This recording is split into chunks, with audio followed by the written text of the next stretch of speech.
Lecture number 12.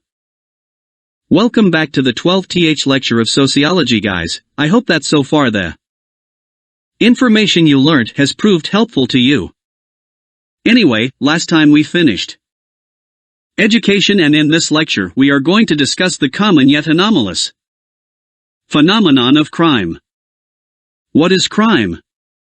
Well, it can be broadly described as any activity that infringes or violates the criminal law.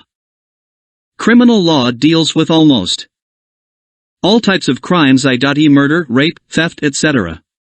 However, each of these do not have the same intensity and level for us. For instance, we are more lenient towards someone who has stolen something from someone than a person who has murdered someone. Although both of them are crimes, they are still different. This goes on to show that the judgment of crimes is always relative to our values and norms.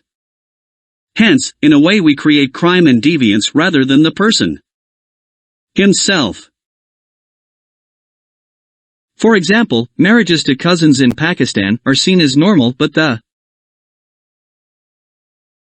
same thing in the United States is forbidden. By whom? The people of the respective countries.